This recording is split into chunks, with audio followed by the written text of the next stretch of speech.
nos habíamos propuesto un vertiginoso recorrido en tren por el corazón de Europa. Una excursión breve pero apasionante que nos llevara a visitar 5 capitales en poco más de una semana. Es decir, un viaje como nunca deben ser los viajes, con prisas y sin tiempo apenas para detenernos.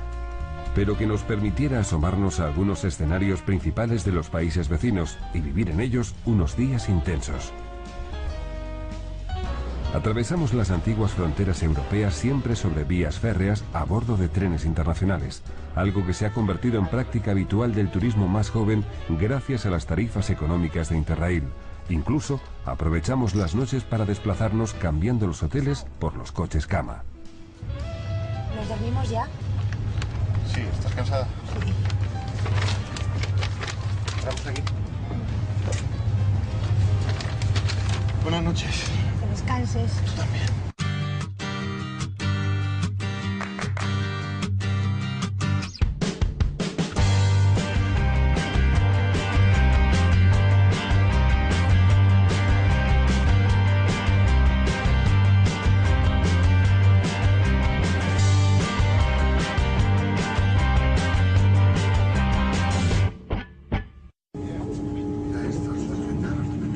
En el anterior programa de Buscamundos les contamos nuestras andanzas por París y Bruselas. Los billetes de Interrail solo son válidos fuera del país de origen.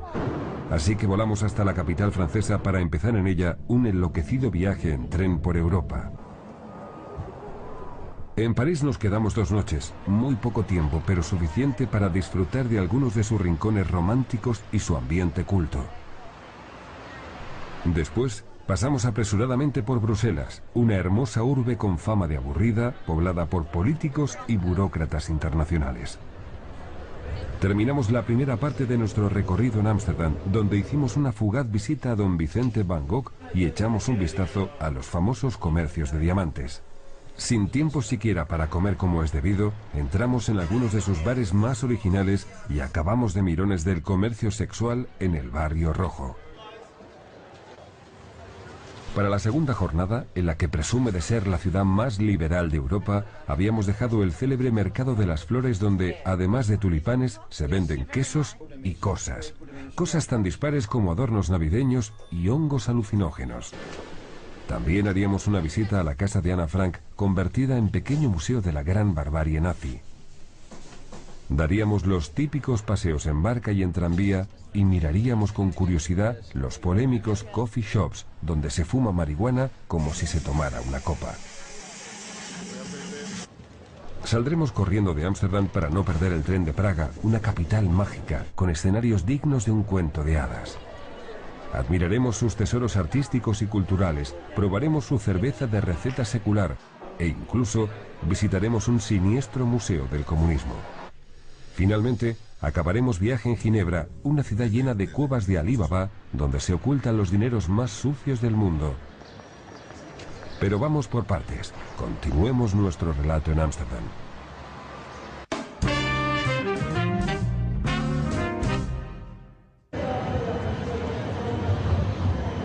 La mejor forma de moverse por Ámsterdam es utilizando sus 16 líneas de tranvías, que son frecuentes, rápidos, permiten contemplar el paisaje urbano y funcionan hasta medianoche. En uno de ellos fuimos hasta el Bloemenmarkt, el célebre mercado de las flores, a donde cada día acuden centenares de visitantes. Los puestos de venta están situados en grandes plataformas ancladas en el canal de Singel, el mismo lugar al que siglo y medio atrás empezaron a llegar barcazas cargadas de flores. Desde entonces, los tulipanes son un emblema de Holanda. Todo el mundo compra bulbos para que sus brotes anuncien la primavera. Es como regalar una flor a largo plazo. Y cuentan que hay un bulbo, una promesa de flor, por cada habitante de Ámsterdam. Pero al margen de romanticismos, los tulipanes también son un buen negocio. Es la compra favorita de los turistas y representan un importante factor en las exportaciones holandesas. One and one? Yeah. Yes, please. Then better take one more, and then you have 3, and then it's 10 euros. What? We do 3 packages for 10 euros. Sí, pues está muy bien porque son 3 por 2. Pero no todos son los clásicos tulipanes, aunque haya 700 clases diferentes. Junto a ellos se vende una enorme cantidad de plantas, incluidas algunas flores del mal, también típicas de una ciudad que, desde hace décadas, se jacta de ser la más permisiva de Europa.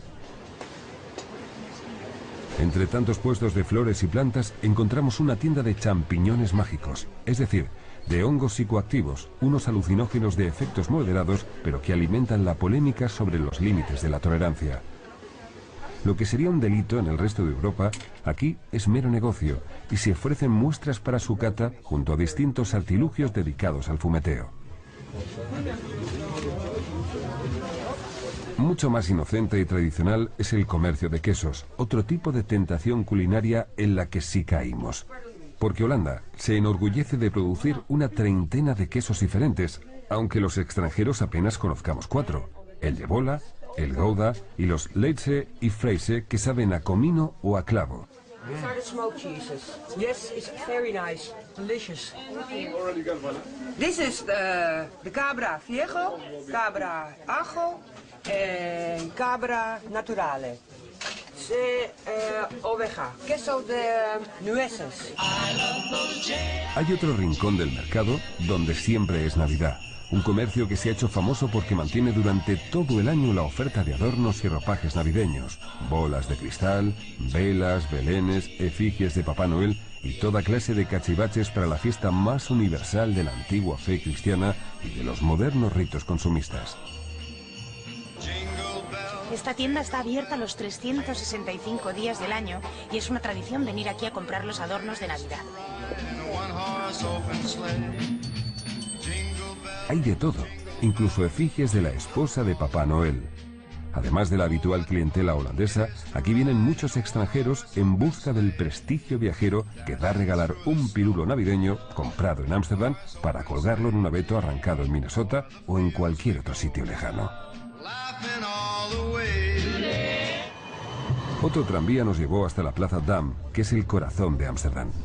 Aquí estuvo situado un dique del río Amstelen, en torno al cual empezó a crecer un pueblo en el siglo XVII. En los laterales, el antiguo Palacio Real y la llamada Nueva Iglesia atraen la atención de los visitantes como principales monumentos históricos de la ciudad.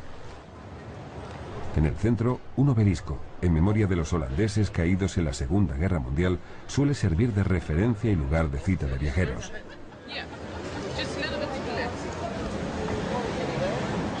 La industria turística mantiene vivas la producción y venta de los tradicionales zuecos, los zapatones de madera que fueron prenda característica de la vestimenta holandesa. Aunque los zuecos ya solo se fabriquen como objetos de recuerdo, hay decenas de modelos diferentes y Lluvia se divirtió jugando a comprobar la incomodidad de unos cuantos pares.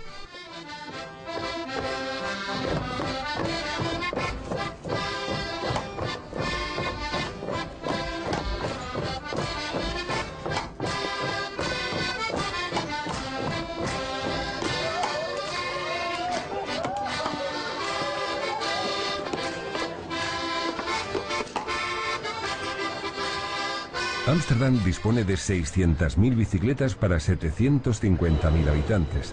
Es decir, que descontando niños, ancianos e impedidos, aquí todos son ciclistas. Desgraciadamente no tuvimos tiempo para alquilar una bici y nos quedamos con las ganas de darnos una vuelta por un pueblo donde no hay cuestas. La mayoría de las casas del centro son tradicionalmente estrechas por la escasez de suelo y están inclinadas. Las más antiguas, debido a que han cedido los terrenos robados al mar, y las modernas se construyen así para facilitar las mudanzas. Porque casi todos los edificios están dotados de una garrocha donde una polea permite subir y bajar los muebles que no caben por sus angostas escaleras. Por eso dicen que esta es la ciudad europea donde resulta más fácil cambiar de domicilio. El emblema de Ámsterdam, con 3 aspas o cruces de San Andrés, se hace visible en todas partes. Los estudiosos discrepan sobre su significación. Para unos, simboliza las virtudes que la reina Guillermina atribuyó a los lugareños: valor, determinación y misericordia. Para otros, evocan sus 3 mayores desastres históricos: incendios, inundaciones y peste. Junto a grandes colecciones artísticas y tesoros históricos, Ámsterdam mantiene pequeños museos de gran interés, alguno tan curioso como el dedicado a la evolución de las gafas. Nuestras malditas prisas no nos dejaron conocerlos, pero no quisimos perdernos el más conmovedor de todos. Esta es una de las visitas obligadas en Ámsterdam. La casa de Ana Frank está abierta al público desde 1960 y en su interior estuvo escondida la familia Frank durante más de 2 años. De las 8 personas escondidas en la casa de atrás, solamente sobrevivió Otto Frank, el padre de Ana. El famosísimo diario de Ana Frank fue publicado en 1947 y después traducido a más de 65 idiomas. Vamos a hacer cola. Más de 800.000 visitantes cada año hacen que siempre haya colas interminables para entrar en el escenario de una de las tragedias más conocidas del siglo XX. 2 familias judías se ocultaron en esta casa tratando de escapar a la persecución de los nazis en 1942. Su encierro duró 2 años y medio, durante los cuales una niña de 12 años escribió un diario de sus angustias e ilusiones que sería la más inocente acta de acusación de la historia. Finalmente, los fugitivos fueron descubiertos y conducidos a distintos campos de exterminio. Ana Frank, tras ser enviada a Auschwitz, murió cuando solo tenía 15 años. Después de la guerra, el edificio estuvo a punto de derrumbarse, pero lo salvó la memoria de los más de 100.000 judíos holandeses asesinados por los nazis.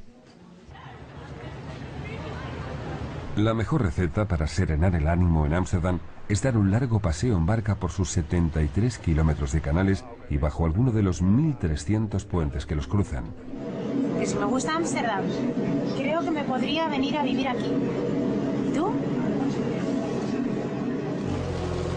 Además de las embarcaciones que hacen rutas turísticas, hay 4 autobuses fluviales con una veintena de paradas que brindan una forma barata y eficaz de contemplar la ciudad.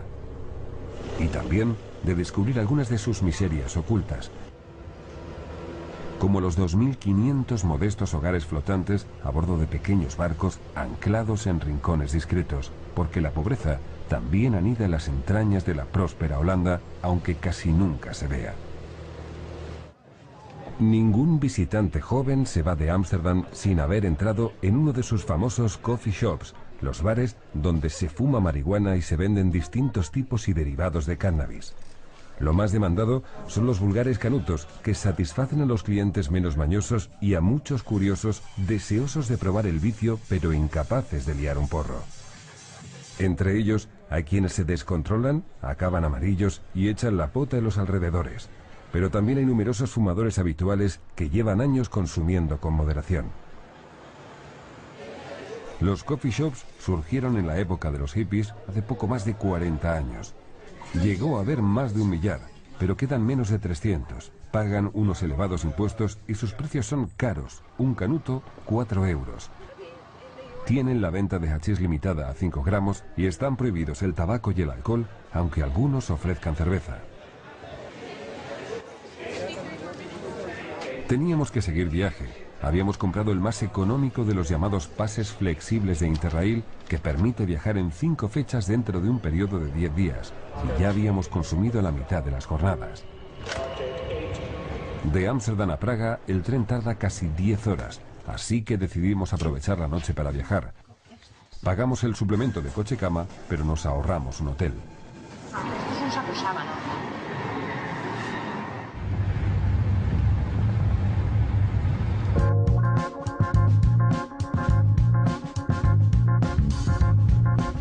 Llegamos temprano a la que sería nuestra escala favorita del viaje, Praga, la mejor conservada de las capitales centroeuropeas.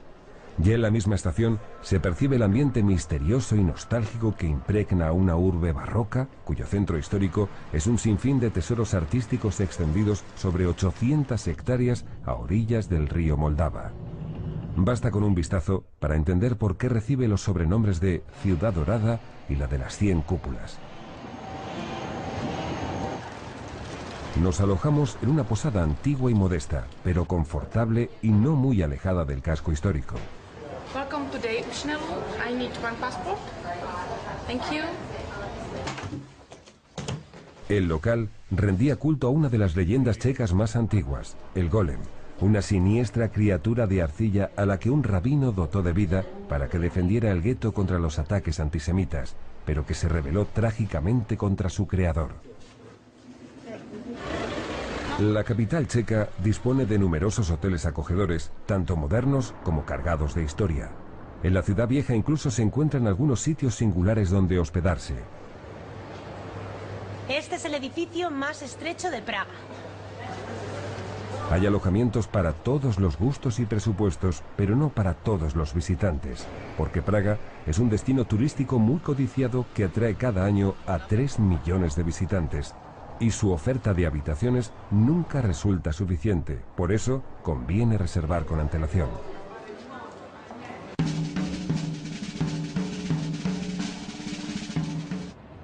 Una forma rápida y placentera de moverse por la capital checa es a bordo de sus tranvías. Cómodos, baratos y eficaces, su uso forma parte de las costumbres ciudadanas. Nuestra obsesión por aprovechar el tiempo al máximo nos llevó enseguida al castillo que domina Praga. Las magníficas vistas desde sus miradores abarcan entero el conjunto monumental urbano. Además hay muchas cosas que ver dentro de esta antigua fortaleza que presume de ser el mayor castillo del mundo y cuyos orígenes se remontan más de 1100 años. Sus muros rodean a un racimo de edificios históricos varias veces destruidos y restaurados con distintos estilos.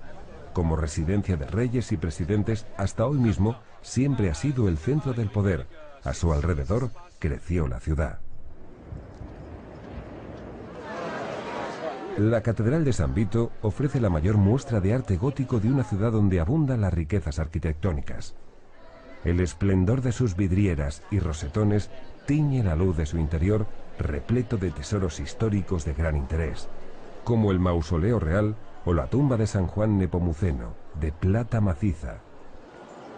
Pero el eco de las bóvedas amplifica el estruendo de los batallones de turistas que la exploran y fotografían, destrozando cualquier posibilidad de recogimiento. El barullo turístico, como constante ruido de fondo, constituye la permanente banda sonora del enorme parque temático en que los grandes turoperadores están convirtiendo a Praga. Entre la noble vecindad de la catedral figura el palacio de William Lobkowicz, la única propiedad privada en el recinto. Fue el museo que más nos tentó por su espléndida pinacoteca que incluye numerosos cuadros españoles. La estancia más famosa del palacio es su salón de banquetes, decorado con frescos mitológicos del siglo XVII. Pero el edificio entero está lleno de miles de obras de arte y antigüedades recuperadas por la familia Lobkowicz tras la caída del comunismo. Entonces, los herederos de la antigua nobleza regresaron del exilio para reclamar las joyas pictóricas que les fueron expropiadas. ¿Están ustedes disfrutando de la pintura de Velázquez? Sí, muchísimo. Nos sorprende que esté aquí. ¿Trabaja usted aquí? Sí, trabajo aquí, soy el propietario. Oh, vaya. Encantado de conocerlos. Es un honor. Siempre disfruto saludando a quienes aprecian la colección. ¿Así que usted es el propietario? Nuestra familia tiene 700 años, así que llevamos aquí mucho tiempo. Yo hablo con acento americano porque mi padre se fue en 1939 cuando llegaron los nazis y regresó tras la guerra, pero vinieron los comunistas y nos echaron. Por eso crecí en América y volví en 1989, así que llevo aquí 20 años. Y en este tiempo hemos conseguido la restitución de nuestra propiedad. Hemos sido afortunados. Sí, fantástico. Es un lugar increíble y una colección maravillosa. Sí, es estupenda. Hemos recuperado los últimos cuadros durante estos últimos 20 años, al igual que los castillos de la familia. Los hemos restaurado y mejorado la colección. Tratamos de conseguir que el público la disfrute. Esto es lo que hacemos. En realidad, tratamos de ponerla al alcance del público lo mejor posible. ¿Y cómo consiguieron recuperar la colección tras los nazis y el comunismo?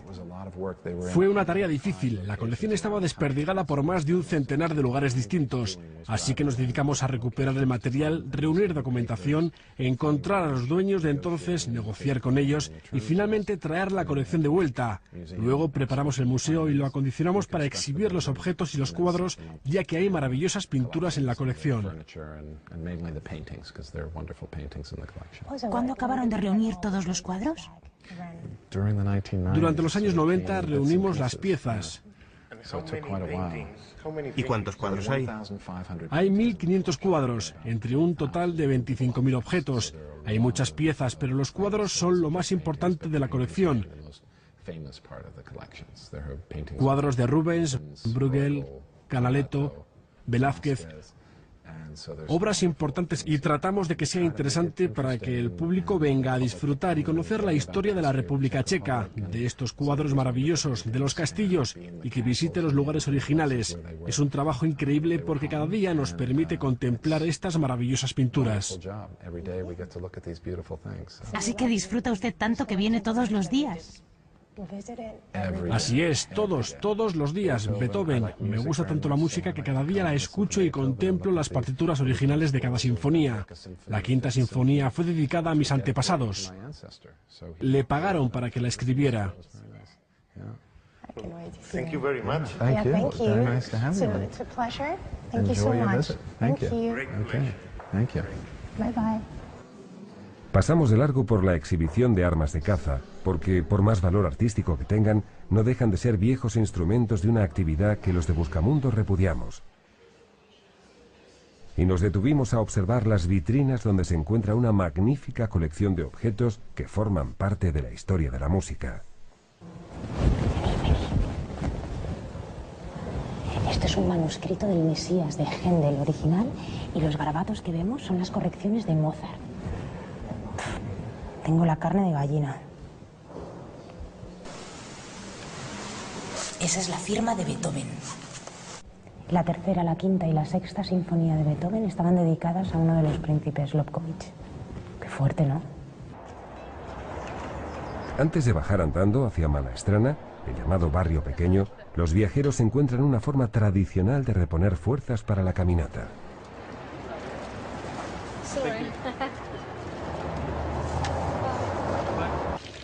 Camino del Museo de Kafka, nos tropezamos con la última gran novedad artística de Praga, la llamada Fuente de los Meones. Dos figuras masculinas que orinan en un mapa de la República Checa.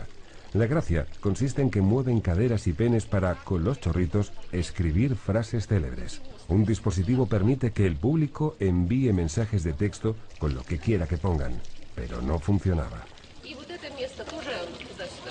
Resulta que el supuesto museo de Kafka no es tal, sino una exposición permanente creada en 1999 por el Centro de Cultura Contemporánea de Barcelona.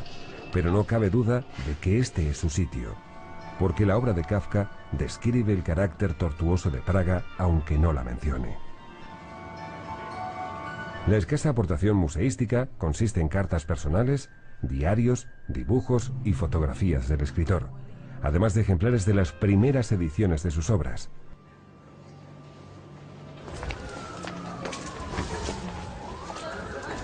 ¿Vamos? Y hay un semáforo. Mucho mejor homenaje al mundo kafkiano es el que, sin pretenderlo, le hace la calle Kozeludzka, que es la más estrecha de Praga, tanto que, con lógica y sentido del humor, le han puesto un semáforo peatonal. ¿Y estás cansada? Un poquito. ¿Tú? Un poquito también. Es que es mucha paliza esto. Les quedaba mucho que andar todavía, empezando por el Puente del Rey Carlos, que es el mejor sitio de Praga para dar un paseo, sea la hora que sea, pero sobre todo bajo la luz dorada del atardecer. El famoso puente une al barrio pequeño con la ciudad vieja, los barrios históricos en las dos orillas del Moldava. Sobre él se reúne una pléyade de artistas. Unos intentan plasmar el misterio de la ciudad, otros beneficiarse de la riada turística. Nunca faltan los músicos callejeros, aunque sus canciones no sean típicas de Praga.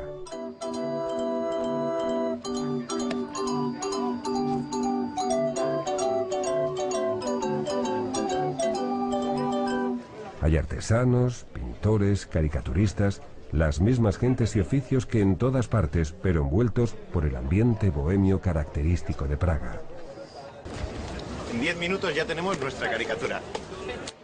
Se cuentan muchas anécdotas históricas sobre el puente, cuya construcción siguió las indicaciones de los astrólogos de la corte de Carlos IV, buscando que la hora y la fecha del comienzo de las obras formasen una secuencia capicúa de números impares.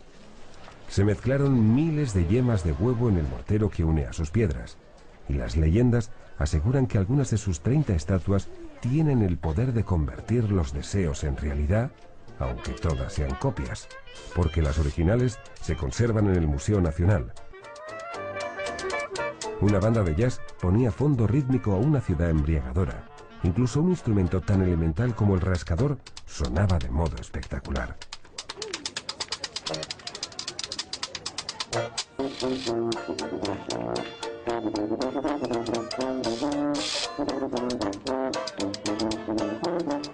La plaza de la Ciudad Vieja siempre ha sido el corazón de Praga y el lugar favorito de todos los viajeros desde la Edad Media. Los belgas proclaman que la Grand Place de Bruselas es la más bella de Europa. Aunque las comparaciones sean de mal gusto, está claro que los belgas desconocen el encanto de la de Praga. Entre sus joyas arquitectónicas destaca la iglesia de Nuestra Señora de Tin con su famosa efigie de la Virgen en oro macizo. Pero la mayor atracción está en la torre del ayuntamiento. Frente a ella se congregan multitudes de turistas para contemplar el reloj astronómico que desde hace más de 500 años marca el inexorable paso del tiempo. Aunque su función principal nunca fue dar la hora, sino señalar las supuestas órbitas del Sol y de la Luna en torno a la Tierra, y su movimiento a través de los signos del zodiaco. 4 autómatas representan a la muerte, la lujuria, la vanidad y la codicia. Cada hora, la muerte tira de una cuerda y San Pedro encabeza la procesión de los 12 apóstoles. El reloj es tan hermoso que, según la leyenda, los municipios de Praga dejaron ciego a su autor para que no pudiera recrearlo en otra ciudad.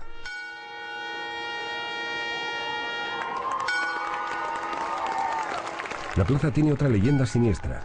Dicen que por ella deambulan los fantasmas de los 27 líderes protestantes que fueron ejecutados aquí en 1621 y se aparecen cada 21 de junio en el aniversario de su muerte.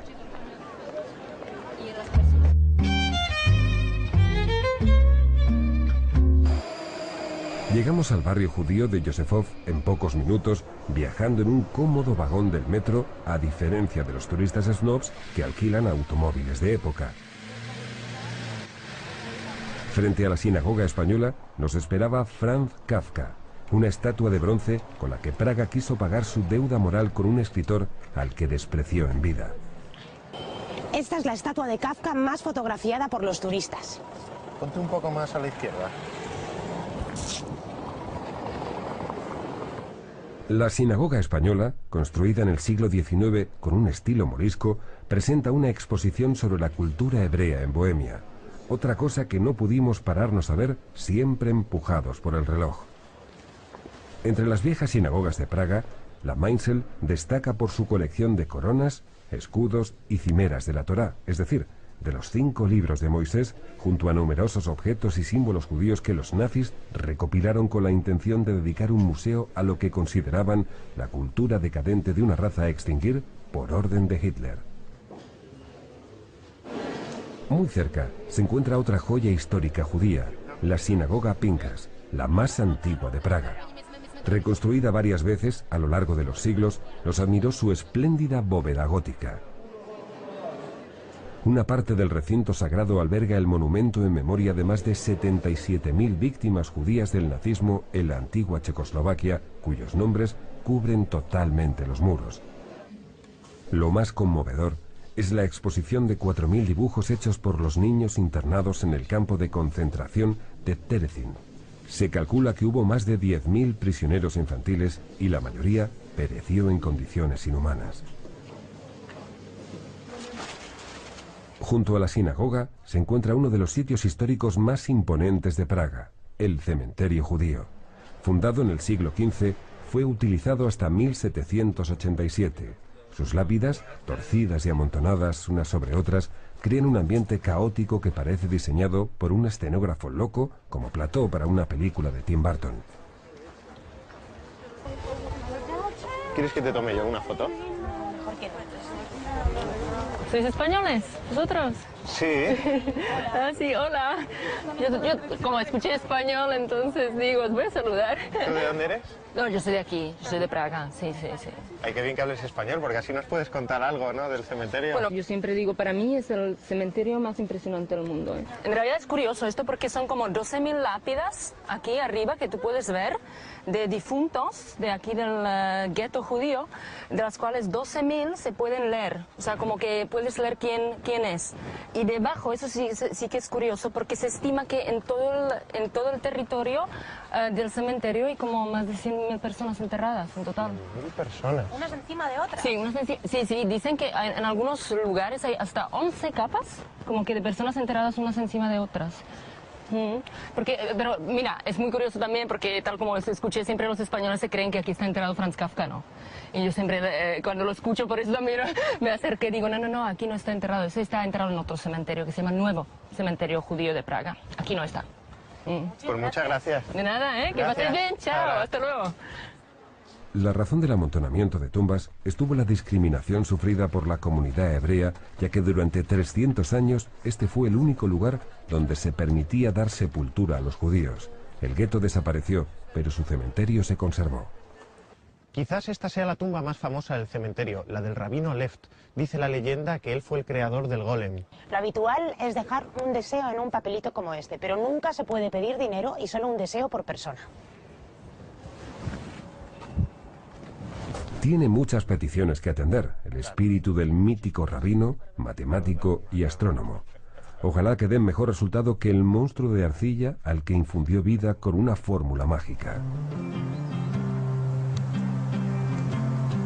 La llamada Ciudad Nueva tiene otros aires. El aspecto de Praga está tan cuidado que hasta se ha minimizado el impacto de la devastadora invasión de grandes marcas y franquicias multinacionales que el país ha sufrido durante las 3 últimas décadas. Afortunadamente, aún se mantienen abiertos algunos de los clásicos locales centroeuropeos donde se puede conversar sin agobios. Les llaman cavarnas, sirven café, té y chocolate con pasteles y congregan a un público reacio a las modas globales. Hay muchas tiendas donde comprar piezas de cristal de Bohemia, que es uno de los recuerdos más buscados por los extranjeros, desde alta bisutería y objetos decorativos hasta vajillas completas, todos con precios que nos resultaron prohibitivos. En una ciudad que invita a soñar, existe un espacio dedicado a una pesadilla. El Museo del Comunismo comparte domicilio con un casino y una hamburguesería. Es decir, dinero fácil, dosis de colesterol y visión negra de la historia como ingredientes de una demoledora receta social. Más que un museo, es una exposición siniestra de recuerdos de una etapa, aún reciente, en la que se anularon las libertades ciudadanas. Fotografías, emblemas, esculturas y objetos de la vida cotidiana reflejan las vergüenzas y miserias de unos ideales traicionados en un país que soportó los kafkianos procesos estalinistas y fue invadido por los tanques soviéticos. Solo visitamos este museo, los viajeros interesados en la política, pero en vez de una visión crítica del comunismo, nos encontramos con una superficial ración de propaganda al estilo de la Guerra Fría.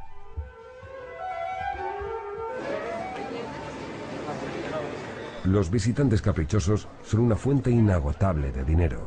Al atardecer, fuera ya del horario de visitas guiadas, se echan a callejear con ánimo comprador. En el camino los esperan algunos desheredados que se humillan suplicándoles unas monedas. Las legiones turísticas han llenado la ciudad de tiendas de souvenirs. Entre millares de típicos muñequitos destacan las marionetas. Aunque forman parte de la tradición cultural checa, los extranjeros los ven como simples juguetes. Por eso, junto a los títeres clásicos de la artesanía popular, han empezado a aparecer otros más modernos.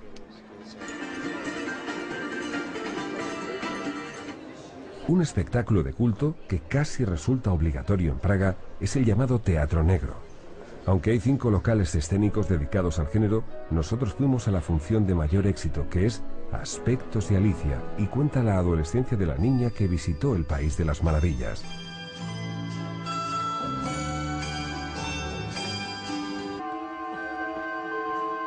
El Teatro Negro es una invitación a soñar, con un lenguaje universal basado en mímica y trucos de iluminación. Su origen está en la China imperial y sus trucos básicos los copió Georges Méliès en los inicios del cine, pero donde mejor ha arraigado es en el ambiente mágico de Praga. Esta obra lleva aquí cerca de 22 años. Actuamos aquí y allá y tiene mucho éxito. Representamos también otras obras, pero esta es la que más éxito obtiene. Yo tengo que actuar unos 22 días al mes.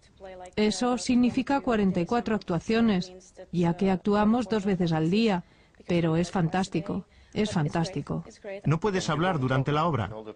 No hablo, pero realmente a veces lo necesitaría porque hay situaciones en las que, por ejemplo, tratas de mostrar lo que una niña pequeña haría o tendría en su cabeza, pero me dicen, no puedes hablar. Tienes que estar en silencio. A veces es muy difícil y otras veces es más fácil. Por ejemplo, cuando estás enferma y no tienes voz, pues es más sencillo. Habría sido imperdonable que tomáramos un taxi o un autobús en vez de caminar hasta el hotel. Praga es una constante invitación a pasear, especialmente de noche, cuando sus calles se vacían y se puede apreciar mejor su belleza. Entonces, con el silencio y una iluminación magistral, la ciudad adquiere una atmósfera especial. Pero la soledad de la noche también hace más visibles las miserias que disimula el bullicio diurno. Un postrer paseo por el puente del Rey Carlos sirve para desvelar el rostro más amargo de Praga, la marginación y la pobreza que Europa sufre en sus entrañas.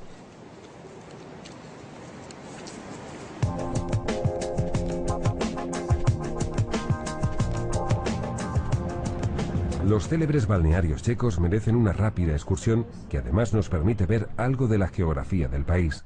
Hay 140 kilómetros, hora y media en autobús, desde Praga hasta la hermosa villa termal de Karlovy Vary, un enclave histórico que garantiza una inolvidable jornada de relax a la antigua. Cuentan que el rey Carlos IV, el mismo del puente, descubrió los manantiales calientes de esta región en 1520, cuando uno de sus perros cayó en una poza humeante. El caso es que a finales del siglo XVI ya había por aquí unos 200 balnearios. Se tomen o no las aguas, las posadas centenarias de Karlovy Vary invitan a quedarse. El majestuoso Gran Hotel sirvió de espectacular escenario a James Bond en Casino Royale. En los albergues más señoriales parece que se haya detenido el tiempo, tanto que sus instalaciones tienen un cierto aire decadente, monumental pero anticuado. Claro que también hay balnearios de clase media, más económicos e igualmente placenteros, como el que escogimos los de Buscamundos, para que Miguel se diera un saunazo mientras Lluvia recibía un masaje. Y ahora toca el agua fría.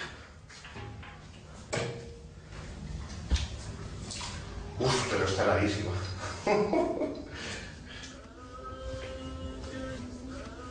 Por fin un masaje. Un poquito flojito lo está dando, señor. A mí me gusta más fuerte. 30 kilómetros más nos llevan hasta Marienbad, que un siglo atrás se convirtió en refugio favorito de muchos miembros de la realeza europea.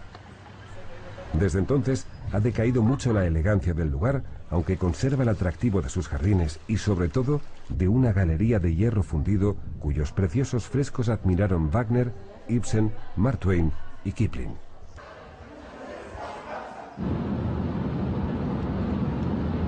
Regresamos a Praga exhaustos y hambrientos, así que buscamos refugio en U Fleku, la más famosa de sus cervecerías, donde no hace falta mirar el menú, porque, sin preguntar, los camareros sirven su famosa pivo, que elaboran con los mismos métodos desde hace 550 años, y la acompañan con salchichas, goulash y chucrut. Es una taberna popular, donde se comparten las mesas, y siempre hay música, aunque a veces el repertorio de su acordeonista resulte decepcionante. Por lo menos, no pasa la tuna.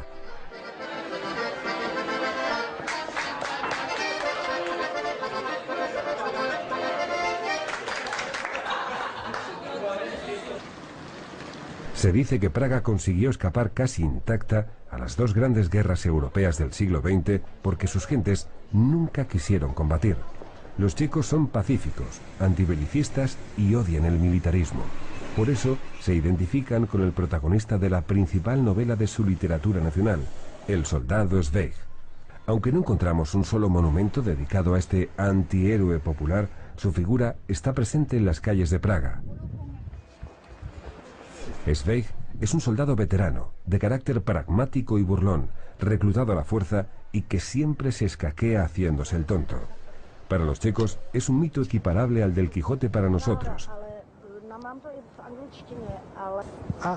Perdón, yo esta la conozco de algo, me suena mucho su cara. ¿No es usted Puede ser. Lluvia Roja? Lluvia Rojo, sí. Rojo, perdón. ¿Cómo está?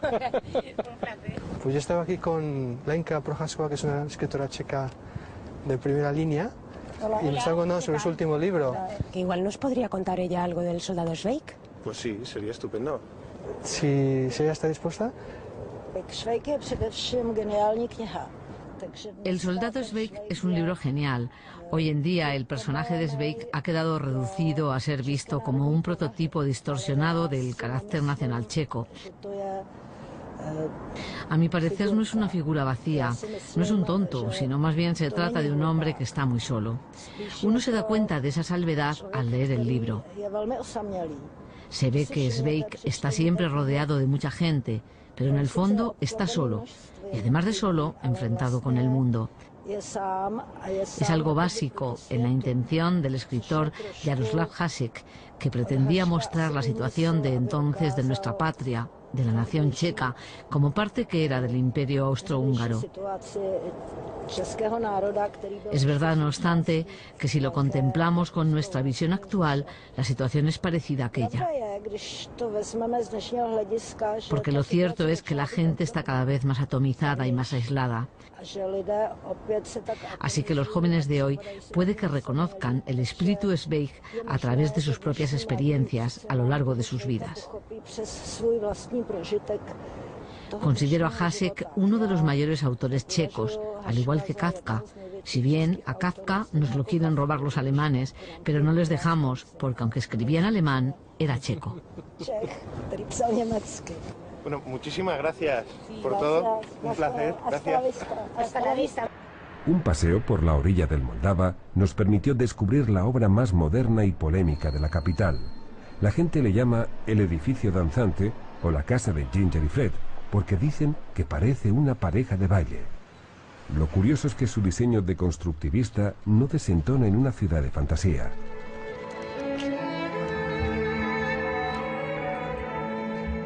Praga está hecha de mitos, desde su propio nombre, ya que el vocablo pra puede referirse a un umbral misterioso. Los más románticos, fascinados por el carácter enigmático de Praga, afirman que efectivamente la ciudad representa una puerta a otras dimensiones. Sería la última nota legendaria de una ciudad fascinante, saturada de elementos literarios y románticos. Hola. Hola, hola, ¿qué tal? ¿Te acuerdas de nosotros? Hombre, ¿cómo que no? ¿Qué hacéis aquí? Dando un paseo. Claro, que es bonito porque yo siempre digo, el que no ha estado en Praga y no ha cruzado ese puente de noche, pues no sabe lo que es bonito de veras, ¿no? Porque esto parece artificial, o sea, el castillo. Oye, tú que eres de aquí, a lo mejor nos podrías contar alguna leyenda de este puente. Hombre, leyendas tenemos muchísimas. De puente, a ver, la que se me ocurra ahora, bueno, hay una leyenda que no sé si os habéis fijado, pero más abajo hay una estatua que representa a San Juan Nepomuceno, un confesor de una reina checa que se rechazó a decir al rey, o sea, al marido de la reina, las supuestas aventuras amorosas que habrá tenido ella, ¿no? Y él, pues el rey, como dijo, bueno, tú no me cuentas las aventuras amorosas que tiene mi mujer, pues ala. Y lo dejaron torturar, matar y lo tiraron del puente. Y ahora la gente pues toca el relieve de este santo para pedirle deseo. Es muy bonito, es algo típico en Praga. ¿No lo habéis hecho? No, pero lo haremos. Hombre, pues hay que dar marcha atrás y pedir un deseo, ¿eh? Lo haremos. Venga, pues qué encantada, de veros otra vez. Venga, que paséis bien, chao. Ahora.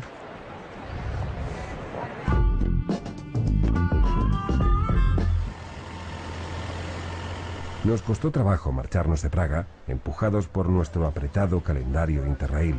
Aún nos quedaba un último trayecto férreo, otra noche de hotel sobre raíles. La dormiríamos acunados por el traqueteo del tren rumbo a Ginebra, la última estación de nuestro enloquecido viaje.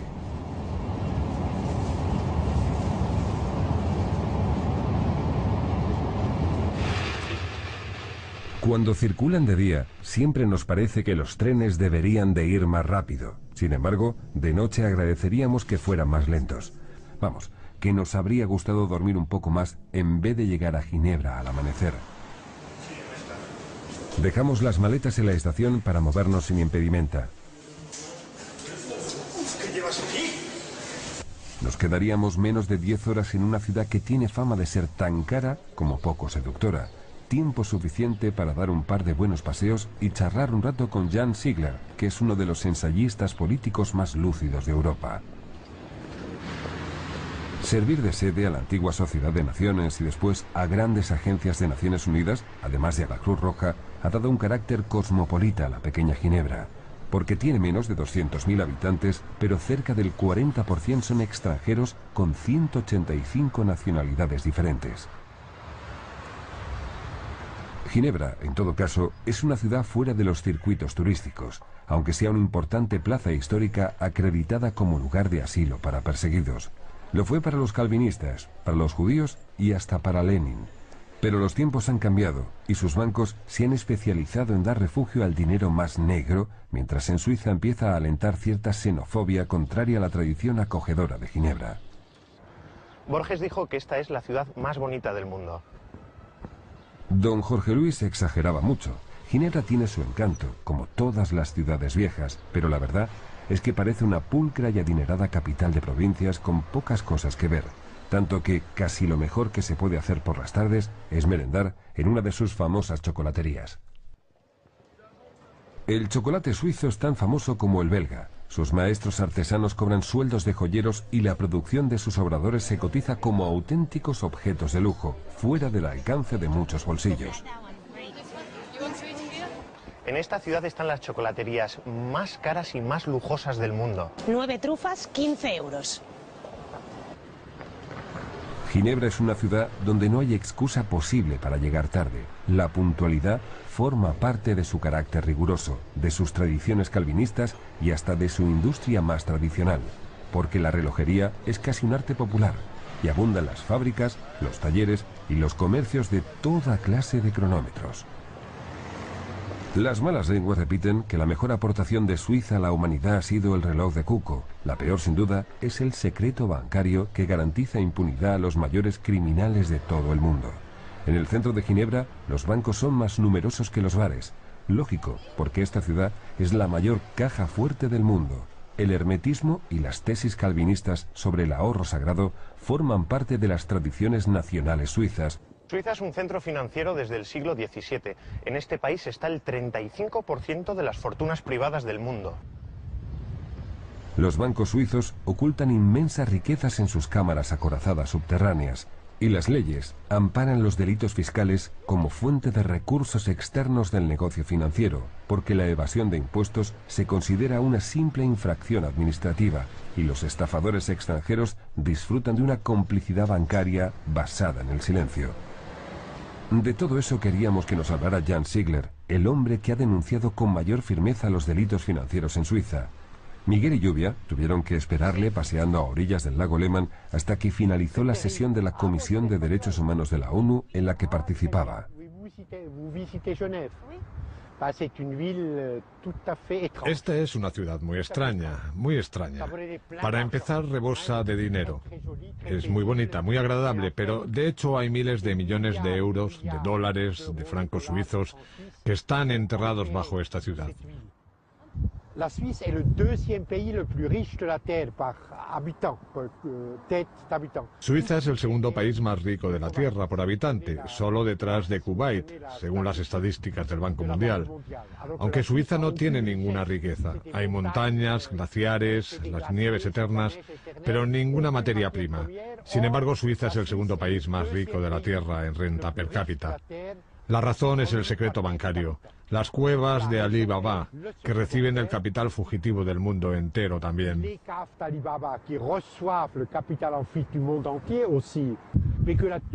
Que la Suiza tan pequeña, sin materias primas, sea la tercera moneda más fuerte del mundo es debido, lo repito, a ese flujo de capitales en fuga que tiene tres fuentes. De una parte, el capital de la evasión fiscal. de España, de Francia, de Italia, por miles de millones todos los años. La segunda fuente es el dinero del crimen, el dinero de la mafia mundial, del tráfico de la droga colombiana, de la mafia rusa, etc. Y en tercer lugar está el dinero de sangre, lo que yo llamo dinero de sangre, es la fuga de capitales de países del tercer mundo. Y eso supone que los niños que mueren de hambre en el tercer mundo, que mueren por falta de medicamentos en los hospitales, pagan esas inmensas riquezas suizas. Es decir, ese es el dinero que hay aquí, en esas cuevas, 9 pisos bajo tierra. Hay 9 pisos de cuevas. Y bien, esos miles de millones en dinero del mundo entero, sobre todo del tercer mundo, que están aquí, son pagados por la sangre de los niños del tercer mundo. Se puede decir un poco lo mismo de la evasión fiscal de España, porque son los parados españoles los que pagan la riqueza de los banqueros suizos.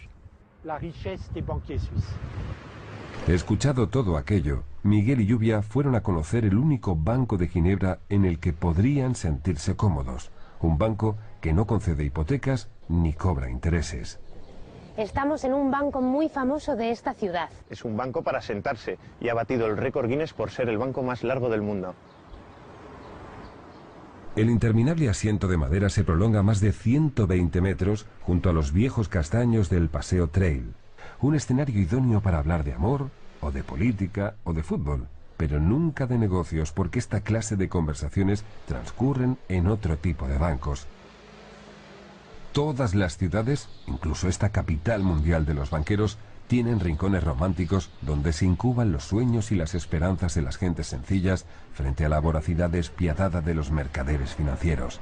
Así que nos dedicamos a buscar y recorrer los de Ginebra durante las escasas horas que nos quedaban antes de emprender el regreso a casa.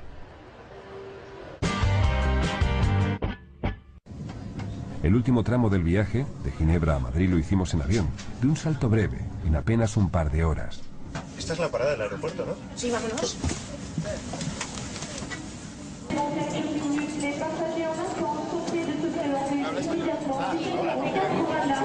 ¿Se ha facturado por internet? Sí. Vale. ¡Buen viaje! ¡Buen viaje! Volvimos con una sensación agridulce, contentos por la pequeña aventura que habíamos vivido, pero con la insatisfacción de no haber podido profundizar más en cada una de las 5 capitales que nos pateamos en tan solo 9 días.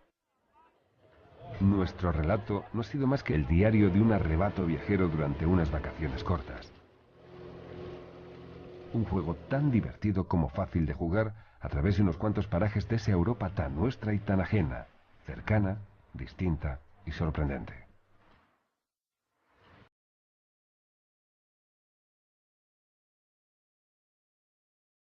Suizas. Suiza es un centro financiero desde el siglo XVII. En este país está el 35% de las fortunas privadas del mundo. Los bancos suizos ocultan inmensas riquezas en sus cámaras acorazadas subterráneas, y las leyes amparan los delitos fiscales como fuente de recursos externos del negocio financiero, porque la evasión de impuestos se considera una simple infracción administrativa, y los estafadores extranjeros disfrutan de una complicidad bancaria basada en el silencio. De todo eso queríamos que nos hablara Jan Ziegler, el hombre que ha denunciado con mayor firmeza los delitos financieros en Suiza. Miguel y Lluvia tuvieron que esperarle paseando a orillas del lago Lehmann hasta que finalizó la sesión de la Comisión de Derechos Humanos de la ONU en la que participaba. Esta es una ciudad muy extraña, muy extraña. Para empezar, rebosa de dinero. Es muy bonita, muy agradable, pero de hecho hay miles de millones de euros, de dólares, de francos suizos que están enterrados bajo esta ciudad. La Suisse est le deuxième pays le plus riche de la Terre par habitant, por tête d'habitant. Suiza es el segundo país más rico de la Tierra por habitante, solo detrás de Kuwait, según las estadísticas del Banco Mundial. Aunque Suiza no tiene ninguna riqueza. Hay montañas, glaciares, las nieves eternas, pero ninguna materia prima. Sin embargo, Suiza es el segundo país más rico de la Tierra en renta per cápita. La razón es el secreto bancario, las cuevas de Ali Baba, que reciben el capital fugitivo del mundo entero también.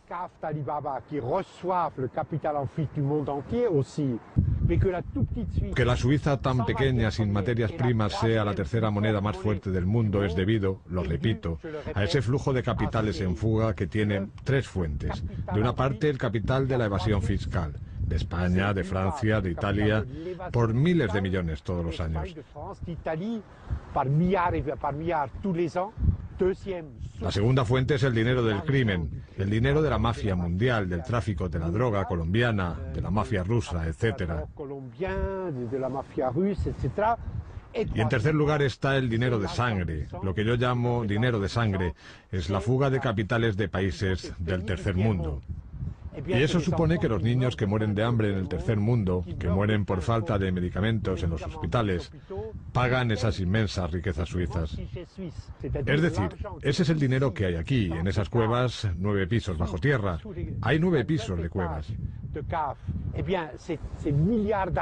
Y bien, esos miles de millones en dinero del mundo entero, sobre todo del tercer mundo, que están aquí, son pagados por la sangre de los niños del tercer mundo.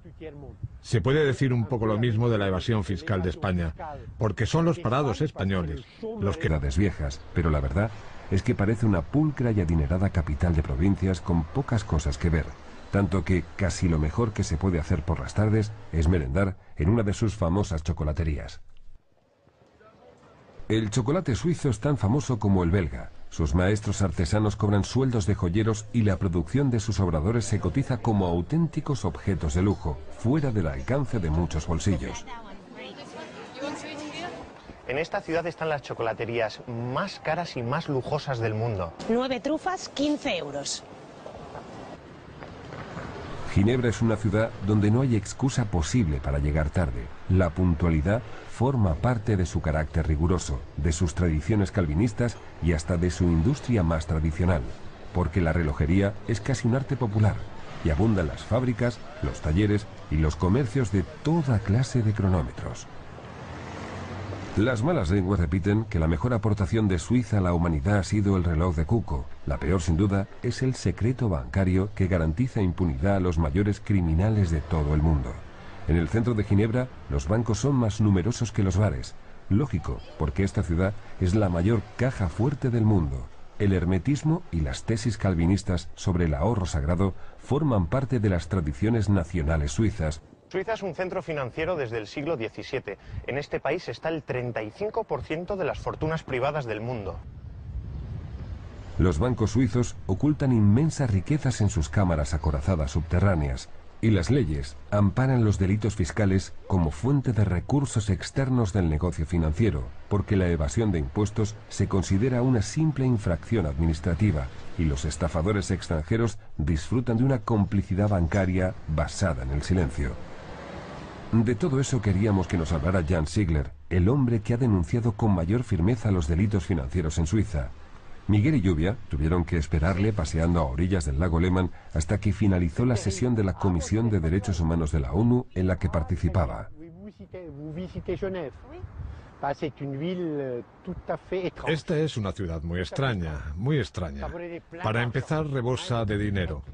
Es muy bonita, muy agradable, pero de hecho hay miles de millones de euros, de dólares, de francos suizos que están enterrados bajo esta ciudad. La Suisse est le deuxième pays le plus riche de la Terre par habitant, por tête d'habitant. Suiza es el segundo país más rico de la Tierra por habitante, solo detrás de Kuwait, según las estadísticas del Banco Mundial. Aunque Suiza no tiene ninguna riqueza. Hay montañas, glaciares, las nieves eternas, pero ninguna materia prima. Sin embargo, Suiza es el segundo país más rico de la Tierra en renta per cápita. La razón es el secreto bancario, las cuevas de Ali Baba, que recibe coronas, escudos y cimeras de la Torá, es decir, de los 5 libros de Moisés, junto a numerosos objetos y símbolos judíos que los nazis recopilaron con la intención de dedicar un museo a lo que consideraban la cultura decadente de una raza a extinguir por orden de Hitler. Muy cerca se encuentra otra joya histórica judía, la sinagoga Pinkas, la más antigua de Praga. Reconstruida varias veces a lo largo de los siglos, nos admiró su espléndida bóveda gótica.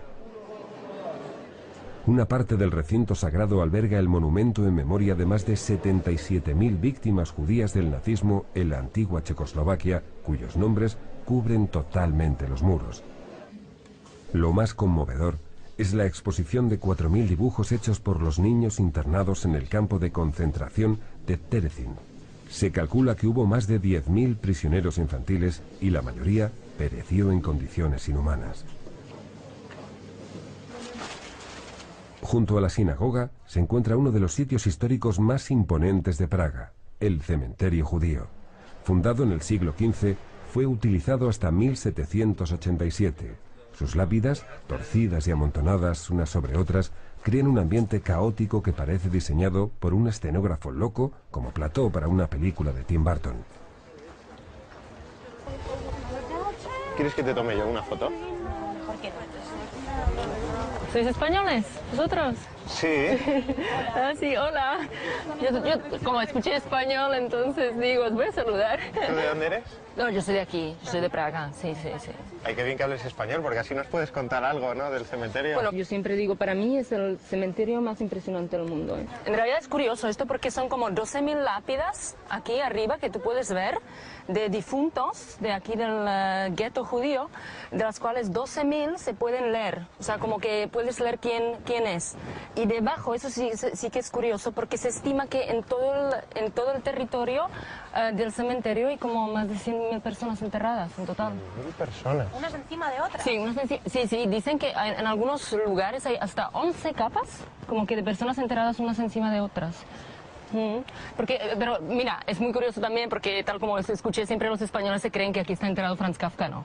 Y yo siempre, cuando lo escucho, por eso también me acerqué y digo, no, aquí no está enterrado, ese está enterrado en otro cementerio que se llama Nuevo Cementerio Judío de Praga. Aquí no está. Pues muchas gracias. De nada, que paséis bien, chao, hasta luego. La razón del amontonamiento de tumbas estuvo la discriminación sufrida por la comunidad hebrea, ya que durante 300 años este fue el único lugar donde se permitía dar sepultura a los judíos. El gueto desapareció, pero su cementerio se conservó. Quizás esta sea la tumba más famosa del cementerio, la del rabino. Personas enterradas en total. 1.000 personas. Unas encima de otras. Sí, dicen que en algunos lugares hay hasta 11 capas, como que de personas enterradas unas encima de otras. Pero mira, es muy curioso también porque tal como escuché, siempre los españoles se creen que aquí está enterrado Franz Kafka, ¿no? Y yo siempre, cuando lo escucho, por eso también me acerqué y digo, no, aquí no está enterrado, ese está enterrado en otro cementerio que se llama Nuevo Cementerio Judío de Praga. Aquí no está. Pues muchas gracias. De nada, que paséis bien, chao, hasta luego. La razón del amontonamiento de tumbas estuvo la discriminación sufrida por la comunidad hebrea, ya que durante 300 años este fue el único lugar donde se permitía dar sepultura a los judíos. El gueto desapareció, pero su cementerio se conservó. Quizás esta sea la tumba más famosa del cementerio, la del rabino Left. Dice la leyenda que él fue el creador del golem. Lo habitual es dejar un deseo en un papelito como este, pero nunca se puede pedir dinero y solo un deseo por persona. Tiene muchas peticiones que atender, el espíritu del mítico rabino, matemático y astrónomo. Ojalá que den mejor resultado que el monstruo de arcilla al que infundió vida con una fórmula mágica. La llamada Ciudad Nueva tiene otros aires. El aspecto de Praga está tan cuidado que hasta se ha minimizado el impacto de la devastadora invasión de grandes marcas y franquicias multinacionales que el país ha sufrido durante las 3 últimas décadas. Afortunadamente, aún se mantienen abiertos algunos de los clásicos locales centroeuropeos donde se puede conversar sin agobios. Les llaman cavarnas, sirven café, té y chocolate con pasteles y congregan a un público reacio a las modas globales. Hay muchas tiendas donde comprar piezas de cristal de Bohemia, que es uno de los recuerdos más buscados por los extranjeros, desde alta bisutería y objetos decorativos hasta vajillas completas, todos con precios que nos resultaron prohibitivos.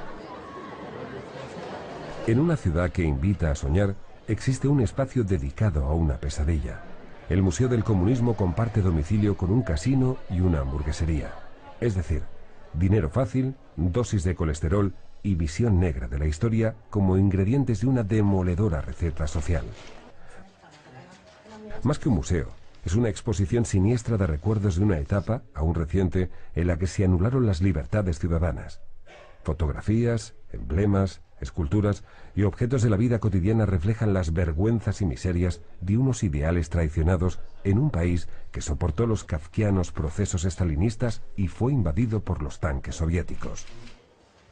Solo visitamos este museo los viajeros interesados en la política, pero en vez de una visión crítica del comunismo, nos encontramos con una La mayor atracción está en la torre del ayuntamiento.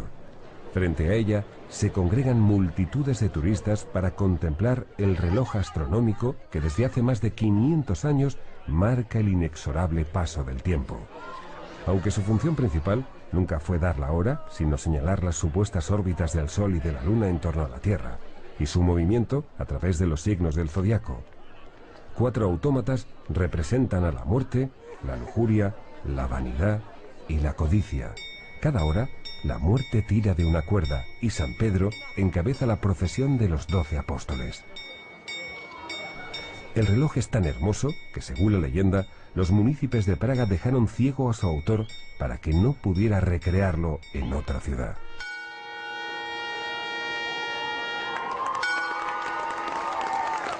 La plaza tiene otra leyenda siniestra.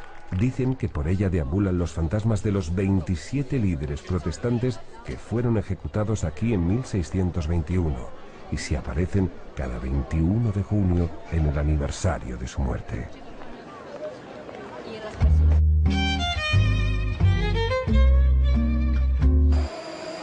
Llegamos al barrio judío de Yosefov en pocos minutos, viajando en un cómodo vagón del metro, a diferencia de los turistas snobs que alquilan automóviles de época. Frente a la sinagoga española nos esperaba Franz Kafka, una estatua de bronce con la que Praga quiso pagar su deuda moral con un escritor al que despreció en vida. Esta es la estatua de Kafka más fotografiada por los turistas. Ponte un poco más a la izquierda. La sinagoga española, construida en el siglo XIX con un estilo morisco, presenta una exposición sobre la cultura hebrea en Bohemia. Otra cosa que no pudimos pararnos a ver, siempre empujados por el reloj.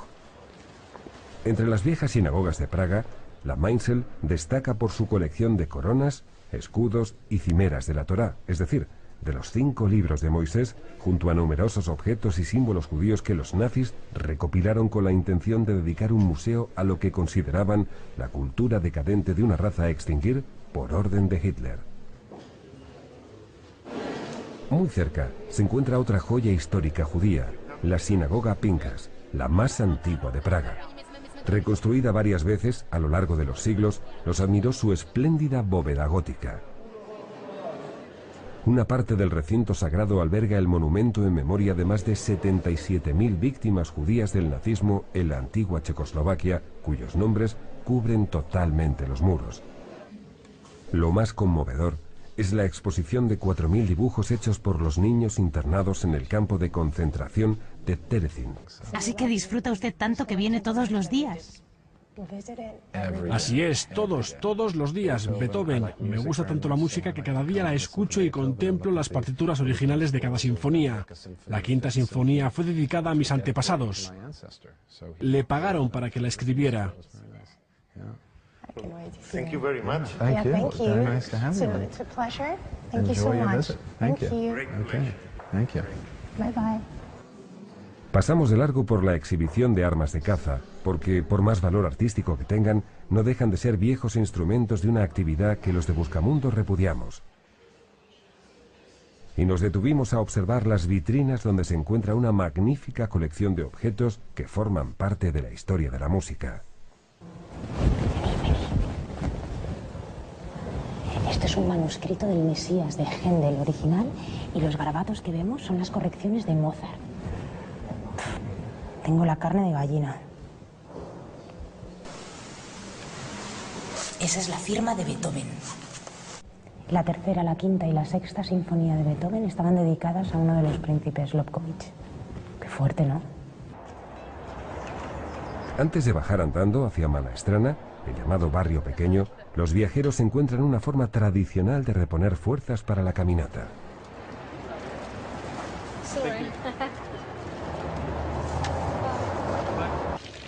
Camino del Museo de Kafka, nos tropezamos con la última gran novedad artística de Praga, la llamada Fuente de los Meones. Dos figuras masculinas que orinan en un mapa de la República Checa. La gracia consiste en que mueven caderas y penes para, con los chorritos, escribir frases célebres. Un dispositivo permite que el público envíe mensajes de texto con lo que quiera que pongan, pero no funcionaba. Resulta que el supuesto museo de Kafka no es tal, sino una exposición permanente creada en 1999 por el Centro de Cultura Contemporánea de Barcelona. Pero no cabe duda de que este es su sitio, porque la obra de Kafka describe el carácter tortuoso de Praga, aunque no la mencione. La escasa aportación museística consiste en cartas personales, diarios, dibujos y fotografías del escritor, además de ejemplares de las primeras ediciones de sus obras.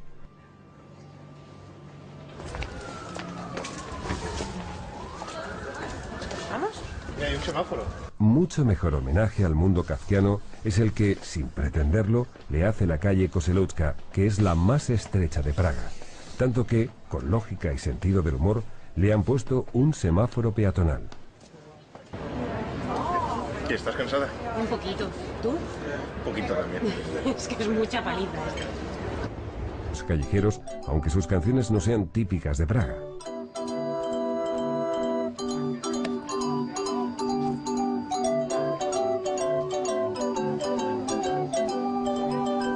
Hay artesanos, pintores, caricaturistas, las mismas gentes y oficios que en todas partes, pero envueltos por el ambiente bohemio característico de Praga.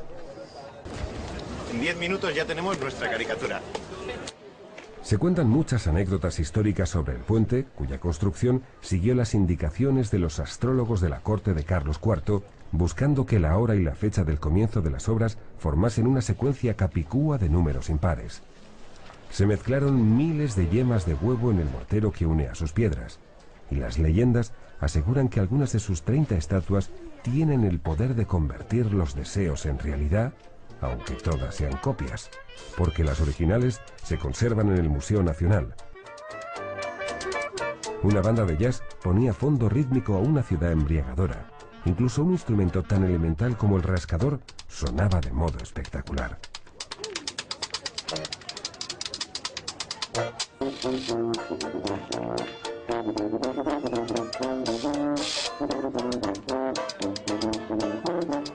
La plaza de la Ciudad Vieja siempre ha sido el corazón de Praga y el lugar favorito de todos los viajeros desde la Edad Media. Los belgas proclaman que la Gran Place de Bruselas es la más bella de Europa. Aunque las comparaciones sean de mal gusto, está claro que los belgas desconocen el encanto de la de Praga. Entre sus joyas arquitectónicas destaca la iglesia de Nuestra Señora de Tin con su famosa efigie de la Virgen en oro macizo. Pero la mayor atracción está en la torre del ayuntamiento.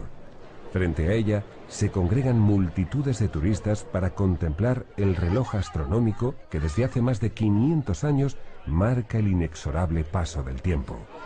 Aunque su función principal nunca fue dar la hora, sino señalar las supuestas órbitas del Sol y de la Luna en torno a la Tierra, y su movimiento a través de los signos del zodiaco. 4 autómatas representan a la muerte, la lujuria, la vanidad y la codicia. Cada hora, la muerte tira de una cuerda y San Pedro encabeza la procesión de los 12 apóstoles.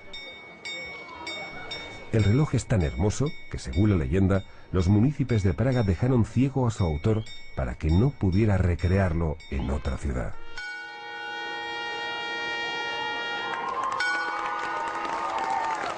La plaza tiene otra leyenda siniestra. Dicen que por ella deambulan los fantasmas de los 27 líderes protestantes que fueron ejecutados aquí en 1621 y se aparecen cada 21 de junio en el aniversario de su muerte. Que nos hablara Jan Ziegler, el hombre que ha denunciado con mayor firmeza los delitos financieros en Suiza. Miguel y Lluvia tuvieron que esperarle paseando a orillas del lago Lehmann hasta que finalizó la sesión de la Comisión de Derechos Humanos de la ONU en la que participaba. Esta es una ciudad muy extraña, muy extraña. Para empezar, rebosa de dinero.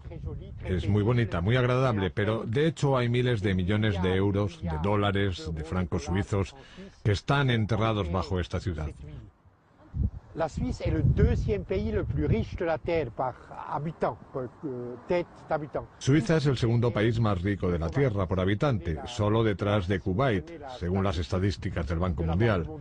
Aunque Suiza no tiene ninguna riqueza. Hay montañas, glaciares, las nieves eternas, pero ninguna materia prima. Sin embargo, Suiza es el segundo país más rico de la Tierra en renta per cápita. La razón es el secreto bancario, las cuevas de Ali Baba, que reciben el capital fugitivo del mundo entero también.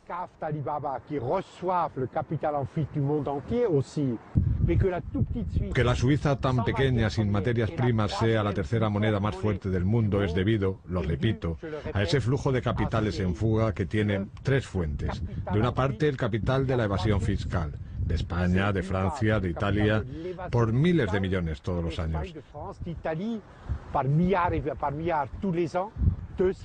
La segunda fuente es el dinero del crimen, el dinero de la mafia mundial, del tráfico de la droga colombiana, de la mafia rusa, etc. Y en tercer lugar está el dinero de sangre, lo que yo llamo dinero de sangre, es la fuga de capitales de países del tercer mundo. Y eso supone que los niños que mueren de hambre en el tercer mundo, que mueren por falta de medicamentos en los hospitales, pagan esas inmensas riquezas suizas. Es decir, ese es el dinero que hay aquí, en esas cuevas, 9 pisos bajo tierra.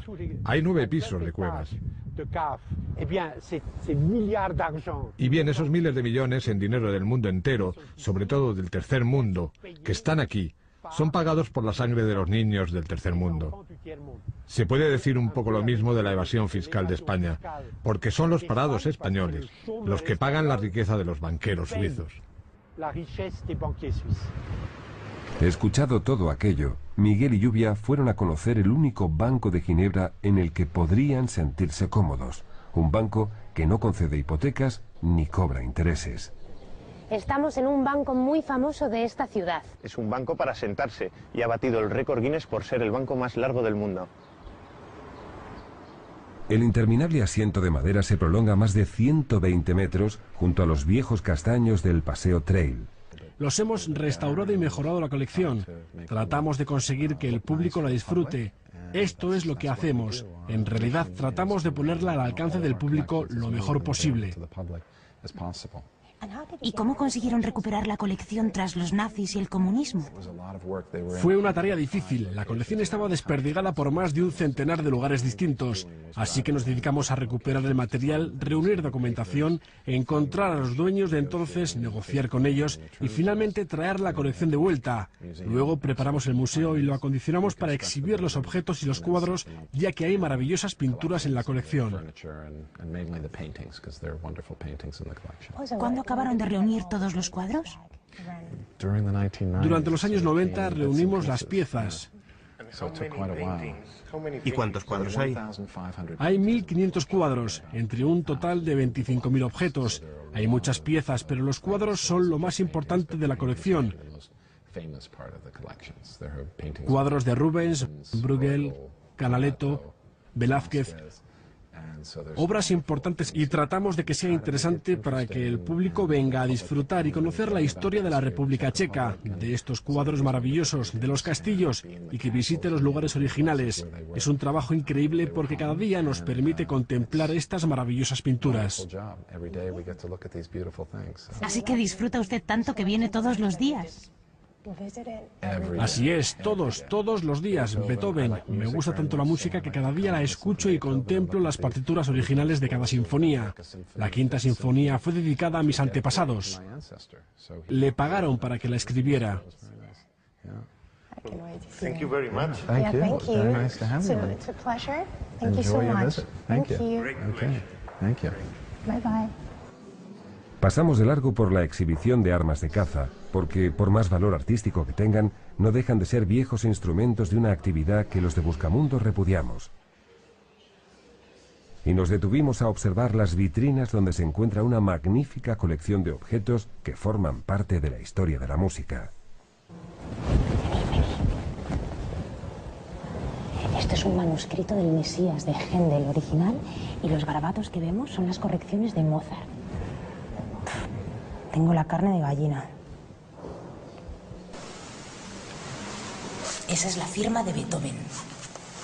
La tercera, la quinta y la sexta sinfonía de Beethoven estaban dedicadas a uno de los príncipes Lobkowitz. Qué fuerte, ¿no? Antes de bajar andando hacia Malá Strana, el llamado barrio pequeño, los viajeros encuentran una forma tradicional de reponer fuerzas para la caminata.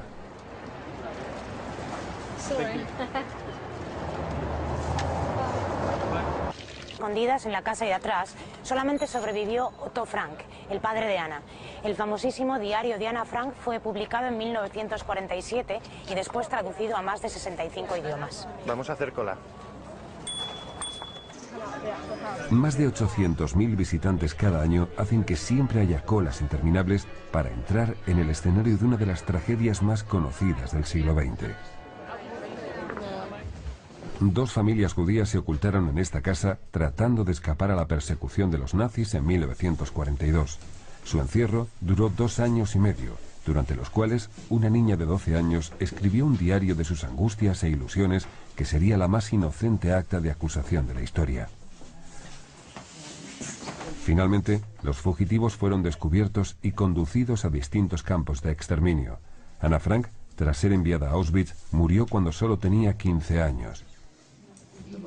Después de la guerra, el edificio estuvo a punto de derrumbarse, pero lo salvó la memoria de los más de 100.000 judíos holandeses asesinados por los nazis. La mejor receta para serenar el ánimo en Ámsterdam es dar un largo paseo en barca por sus 73 kilómetros de canales y bajo alguno de los 1.300 puentes que los cruzan. Que si me gusta Ámsterdam, creo que me podría venir a vivir aquí. ¿Y tú? Además de las embarcaciones que hacen rutas turísticas, hay 4 autobuses fluviales con una veintena de paradas que brindan una forma barata y eficaz de contemplar la ciudad. Y también de descubrir algunas de sus miserias ocultas, como los 2.500 modestos hogares flotantes a bordo de pequeños barcos anclados en rincones discretos, porque la pobreza también anida en las entrañas de la próspera Holanda, aunque casi nunca se vea. Ningún visitante joven se va de Ámsterdam sin haber entrado en uno de sus famosos coffee shops, los bares donde se fuma marihuana y se venden distintos tipos y derivados de cannabis. Lo más demandado son los vulgares canutos, que satisfacen a los clientes menos mañosos y a muchos curiosos deseosos de probar el vicio pero incapaces de liar un porro. Entre ellos hay quienes se descontrolan, acaban amarillos y echan la pota en los alrededores. Pero también hay numerosos fumadores habituales que llevan años consumiendo con moderación. Los coffee shops surgieron en la época de los hippies hace poco más de 40 años. Llegó a haber más de 1 millar, pero quedan menos de 300. Pagan unos elevados impuestos y sus precios son caros. Un canuto, 4 euros. Tienen la venta de hachís limitada a 5 gramos y están prohibidos el tabaco y el alcohol, aunque algunos ofrezcan cerveza.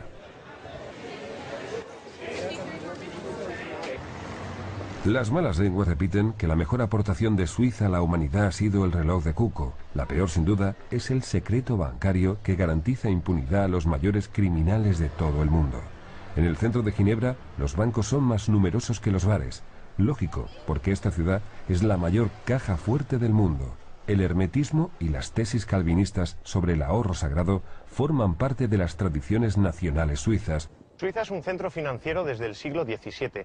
En este país está el 35% de las fortunas privadas del mundo. Los bancos suizos ocultan inmensas riquezas en sus cámaras acorazadas subterráneas, y las leyes amparan los delitos fiscales como fuente de recursos externos del negocio financiero, porque la evasión de impuestos se considera una simple infracción administrativa, y los estafadores extranjeros disfrutan de una complicidad bancaria basada en el silencio. De todo eso queríamos que nos hablara Jan Ziegler, el hombre que ha denunciado con mayor firmeza los delitos financieros en Suiza. Miguel y Lluvia tuvieron que esperarle paseando a orillas del lago Lehmann hasta que finalizó la sesión de la Comisión de Derechos Humanos de la ONU en la que participaba. Esta es una ciudad muy extraña, muy extraña. Para empezar, rebosa de dinero. Es muy bonita, muy agradable, pero de hecho hay miles de millones de euros, de dólares, de francos suizos que están enterrados bajo esta ciudad. La Suisse est le deuxième pays le plus riche de la Terre par habitant, por tête d'habitant. Suiza es el segundo país más rico de la Tierra por habitante, solo detrás de Kuwait, según las estadísticas del Banco Mundial. Aunque Suiza no tiene ninguna riqueza. Hay montañas, glaciares, las nieves eternas, pero ninguna materia prima. Sin embargo, Suiza es el segundo país más rico de la Tierra en renta per cápita. La razón es el secreto bancario, las cuevas de Ali Baba, que reciben el capital fugitivo del mundo entero también.